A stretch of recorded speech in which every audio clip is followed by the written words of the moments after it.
तृतीय पाठ सुभाष चंद्र बोस। सप्तनवति उत्तराष्ट 10 शताब्दीते जनवरी मासस्य त्रयोविंशतिथियो श्री सुभाषः स्वजन्मनः बंगाल भुवन अलंकारः। 1897 में जनवरी मास की 23 तारीख को श्री सुभाष चंद्र ने अपने जन्म से बंगाल को अलंकृत किया। अस्य पिता जानकी नाथ बसु राजकीय प्रांगिवाककः आसीत्। इनके पिता जानकी नाथ बसु सरकारी वकील थे। सुभाषः बाल्यदेव बुद्धिमान धीर साहसी प्रतिभा संपन्नः च आसीत्। सुभाष चंद्र बचपन से ही बुद्धिमान, धीर, साहसी और प्रतिभा संपन्न थे। अयं कलिकत्ता नगर्यां शिक्षां प्राप्य सम्मन्यते ताम् ICS परीक्षा उत्तीर्णापि विदेशी शासनस्य भृत्यत्वं न स्वीकृतवान्। इन्होंने कलकत्ता नगरी में शिक्षा प्राप्त करके सम्मानित ICS परीक्षा उत्तीर्ण करने पर भी विदेशी शासन की नौकरी को स्वीकार नहीं किया। आंग्ल शासकानां भारते न अधिकारे, अंग्रेज शासकों का भारत पर अधिकार न हो, ते विदेशिया कथमत्रं शासनम कुर्वन्ति। ये विदेशी कैसे शासन करते हैं? इति चिंतापरयोप्यं स्वप्रयत्नेन भारतवर्षस्य स्वतन्त्रतार्थं बहून् भारतीयान् स्वपक्षे अकरोत्। इस चिंता के उपाय के लिए अपने प्रयत्न से भारतवर्ष की स्वतंत्रता के लिए बहुत से भारतीयों को अपने पक्ष में किया। एवं विधेभ्य अस्य उग्र विचारेभ्यः भीतः आंग्ल शासकाः इमं पुनः पुनः कारागारे अक्षिपन्नः। इनके इस प्रकार के उग्र विचार से डरकर अंग्रेज शासकों ने इन्हें बार बार कारागार में डाल दिया। पर वीरोऽयं स्वतंत्रतार्थं प्रयासम न त्यजत। पर इस वीर ने स्वतंत्रता के लिए अपना प्रयास नहीं छोड़ा। सप्तत्रिंशत्युत्तरे षड्विंशतितमे वर्षे त्रिपुरा कांग्रेस अधिवेशने अयं सर्वसम्मत्याः सभापतिः वृत्तः। 1937 वर्ष में त्रिपुरा में कांग्रेस अधिवेशन में यह सर्वसम्मत से सभापति चुने गए। अस्याः सम्मानार्थाय 50 वृषभयुक्ते रथस्य शोभा यात्रा नागरिकैः संपादिता। इनके सम्मान में 50 बैलों से युक्त एक रथ को शोभा यात्रा के रूप में नागरिकों ने संपादित किया। अहिंसा मात्रेण स्वतंत्रता प्राप्तेः प्रयासः कल्पना मात्रमेव इति चिंतितः सा क्रांति पक्ष अंगीकृतवान्। अहिंसा मात्र से ही स्वतंत्रता प्राप्ति का प्रयास कल्पना मात्र है, ऐसा निश्चय करके उन्होंने क्रांति पक्ष को स्वीकार किया। अस्योग्र क्रांतेः पीतः आंग्ल शासकाः पुनरिमं कलकत्ता नगर्यां कारागारे अक्षिपन्नः। इनके उग्र स्वभाव से डरकर अंग्रेज शासकों ने पुनः कलकत्ता नगरी के कारागार में डाल दिया।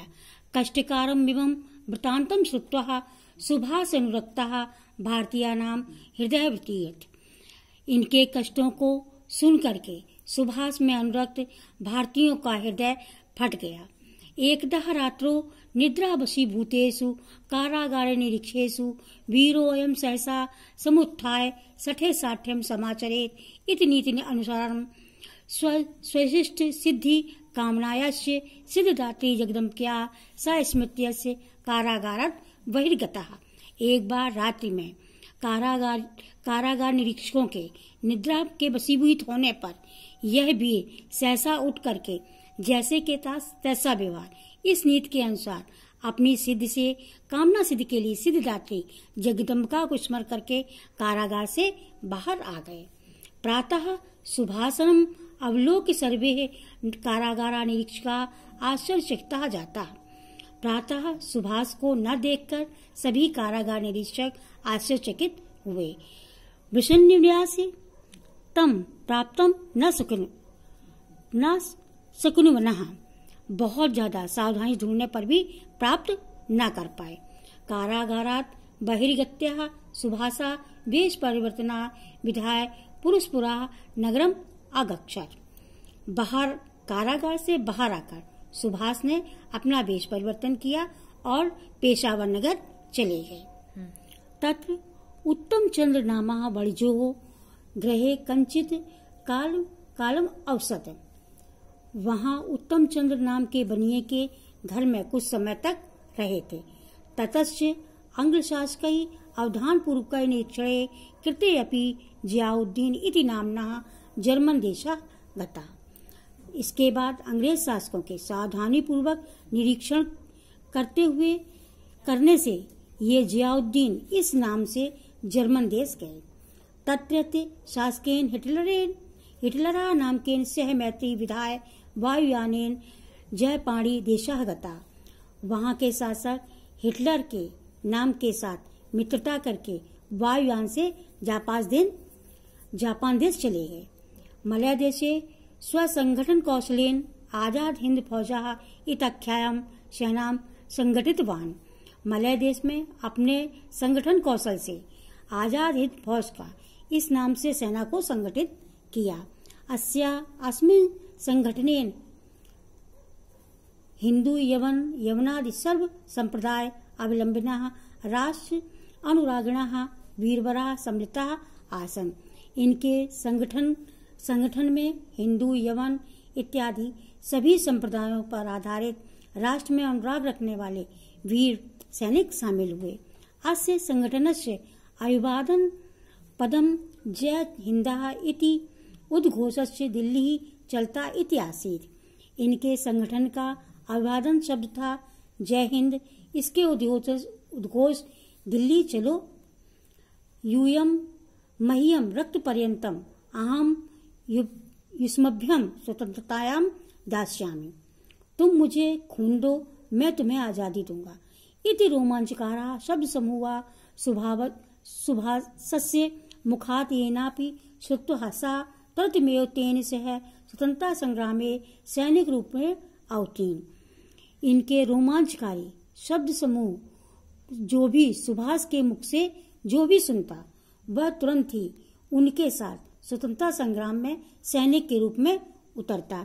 तस्मिन्मेव समये ब्रह्मदेशे निवासिना नारीभिः स्वभूषणैः सह सौभाग्य सूचकानि स्वर्णसूत्राणि सुभाषे चरणयोः अपरतानि। उनके उस समय ब्रह्मदेश के निवासियों से नारियों ने अपने आभूषण और सौभाग्य सूचक स्वर्ण के आभूषण को भी सुभाष के चरणों में अर्पित कर दिया। दिल्ली चलता है दिल्ली नाथ दूरे वर्तते। दिल्ली चलो, दिल्ली दूर नहीं है। इत्यते सुभाषस्य प्रोत्साहन वचनैः सैनिका दिल्लीं प्रति प्रस्थिताः। इस प्रकार के सुभाष के प्रोत्साहन पूर्वक वचनों से सैनिक दिल्ली की ओर प्रस्थान किया। एतदनन्तरे एवं दुर्भाग्यवशात् जयपाल देशास्य पराजयात् सुभाषस्य सर्वे सैनिका आंग्ल शासकै बंदी करता। इसके बाद दुर्भाग्य के वशीभूत जापान देश के पराजय से और सुभाष के सभी सैनिक अंग्रेज शासकों के द्वारा बंदी कर लिए गए। इसके बाद दुर्भाग्य के कारण जापान देश के पराजय से सुभाष के सभी सैनिक अंग्रेज शासकों के द्वारा बंदी कर लिए गए। अस्य वीरवरस्य स्वतंत्रता प्राप्ते कामना सप्तचत्वारिंशत् उदतन्ते कोने विंशति शताब्दे अगस्त मासस्य 15 तिथो पूर्तः जाता है।